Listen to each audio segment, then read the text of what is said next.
Assalamualaikum warahmatullahi wabarakatuh. Perkenalkan, nama saya Almira Chazami dengan NPM 1901011013. Saya dari kelas A dan video ini dibuat guna untuk memenuhi tugas ujian akhir semester mata kuliah Al-Quran Hadis dan pembelajarannya dengan tema moderasi beragama. Dan di video kali ini saya akan mewawancarai seseorang guru yang ada di sekolah Smart di dekat rumah dengan guru Ibu Rizky Fauzia. Gimana kelanjutannya? Selamat menyaksikan. Bismillahirrahmanirrahim. Baiklah, di sini saya sudah bersama dengan Ibu Fauzia. Jadi di sini saya akan mewawancarai Ibu sebentar. Apakah Ibu siap? Siap. Oke. Bagaimana Bu dengan kabarnya? Baik. Alhamdulillah, sehat selalu ya Bu ya. Baiklah, di sini saya ingin bertanya Bu tentang moderasi beragama. Pertanyaan pertama Bu, apa sih Bu yang dimaksud dengan moderasi beragama? Kata moderasi berasal dari bahasa Latin, yaitu moderatio, yang artinya adalah kesedangan atau tidak kelebihan dan tidak kekurangan. Kata tersebut mengandung makna pengusahaan diri dari sikap sangat kelebihan dan sikap kekurangan. Oh gitu, baiklah. Kita lanjut pertanyaan kedua. Ibu siap? Siap. Oke. Baiklah, kita lanjut pertanyaan yang kedua ya Bu ya. Tolong jelaskan Bu, apa yang dimaksud dengan beragama? Beragama adalah memeluk atau menganut suatu agama, sedangkan agama itu sendiri mengandung arti, sistem, prinsip, kepercayaan kepada Tuhan dengan ajaran kebaktian dan kewajiban-kewajiban yang bertalian dengan kepercayaan itu. Agama di dunia ini bukanlah suatu akan tetapi banyak. Di Indonesia, agama yang diakui oleh negara adalah Islam, Kristen, Hindu, Buddha, dan Konghucu. Jadi dalam Indonesia ini ada banyak agama ya Bu ya. Dari berbanyak suku ini ada 6 agama tadi yang Ibu sebutkan ya Bu ya. Jadi kita masuk ke pertanyaan ketiga ya Bu ya. Baiklah, kita lanjut pertanyaan ketiga ya. Jadi, tolong Bu jelaskan tentang moderasi dalam Al-Quran dan hadis. Al-Quran dan hadis telah disepakati oleh para pemuka Islam bahwa keduanya merupakan sumber dari referensi utama dalam merujuk semua masalah yang dihadapi dalam semua ini kehidupan. Hal ini dilakukan mulai semenjak generasi masa Rasulullah hingga sampai kapan saja selama umat Islam masih hidup di kolong permukaan bumi ini. Begitu pula halnya dengan masalah moderasi beragama yang baru-baru ini cukup berdengung dan bergema diperbincangkan di berbagai media, baik media cetak maupun elektronik. Kata dan istilah moderasi beragama bukanlah berasal dari bahasa Arab yang merupakan kata Al-Quran dan hadis, akan tetapi kata asing yang sudah terserap ke dalam bahasa Indonesia. Oke, seperti itu.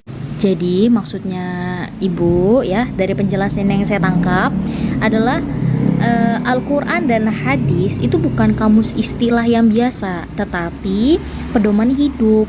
Nah, jadi pedoman hidup bagi umat manusia yang disaji oleh Al-Quran dan hadis. Nah, jadi Al-Quran hadis ini bukan lafaznya, akan tetapi substansi dan makna yang harus dicari dan digali oleh pemeluknya kemudian. Nah, dikembangkan untuk kepentingan hidup manusia sesuai menurut tempat dan waktu. Disinilah letaknya untuk kepentingan hidup manusia sesuai menurut tempat dan waktunya. Jadi Bu, pertanyaan selanjutnya nih, memangnya tuh moderasi itu penting ya Bu untuk Indonesia? Ya, sangat penting. Karena Indonesia adalah negara yang masyarakatnya sangat religius dan sekaligus majemuk. Meskipun bukan negara berdasarkan agama tertentu, masyarakat kita sangat lekat dengan kehidupan beragama. Nyaris tidak ada satupun urusan sehari-hari yang tidak berkaitan dengan agama. Itu kenapa kemerdekaan beragama juga dijamin oleh konstitusi kita. Nah, tugas kita adalah bagaimana menjaga keseimbangan antara kebebasan beragama itu dengan komitmen kebangsaan untuk menumbuhkan cinta tanah air. Oh, seperti itu ya Bu ya. Jadi ternyata tuh emang penting ya Bu ya. Jadi maaf ya Bu ya untuk pertanyaan-pertanyaan ini. Apakah Ibu keberatan dengan pertanyaan selanjutnya Bu? Tidak. Alhamdulillah. Jadi kita lanjut pertanyaan selanjutnya ya Bu ya. Iya. Baik Bu, jadi pertanyaan selanjutnya, memangnya tuh cara pandang, sikap, dan praktik beragama tuh seperti apa sih Bu yang dianggap ekstrim ataupun melebihi batas? Lihat saja, ada 3 ukuran yang bisa menjadi patokan. Pertama, dianggap ekstrim kalau atas nama agama seseorang melanggar nilai luhur dan harkat mulia kemanusiaan. Karena agama kan diturunkan untuk memuliakan manusia. Kedua,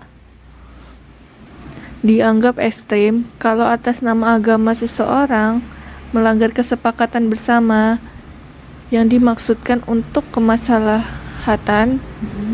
Dan yang ketiga, dianggap ekstrim kalau atas nama agama seseorang kemudian melanggar hukum. Jadi orang yang atas nama menjalankan ajaran agamanya tapi melanggar ketiga batasan ini bisa disebut ekstrim dan melebihi batas. Oh, seperti itu ya Bu ya. Ternyata penjelasannya luas sekali tentang beragama moderasi ini. Baiklah, jadi maksud dari penjelasan Ibu tadi, logikanya kemuliaan agama itu tidak bisa ditegakkan dengan cara merendahkan harkat kemanusiaan. Nilai moral agama juga tidak bisa diwujudkan melalui cara yang bertentangan dengan tujuan kemaslahatan umum. Begitu pula esensi agama tidak akan bisa diajarkan dengan cara melanggar ketentuan hukum yang sudah disepakati. Gitu. Dan sudah disepakati bersama sebagai panduan kehidupan bermasyarakat dan bernegara. Seperti itu ya Bu ya? Iya. Oke. Alhamdulillahirrahmanirrahim. Terima kasih telah menyaksikan dari video wawancara saya tadi. Apabila ada kesalahan saya minta maaf dan kepada Allah saya mohon ampun. Saya akhiri, Allahu a'lam bishawab, wabillahi taufiq wal hidayah. Wassalamualaikum warahmatullahi wabarakatuh.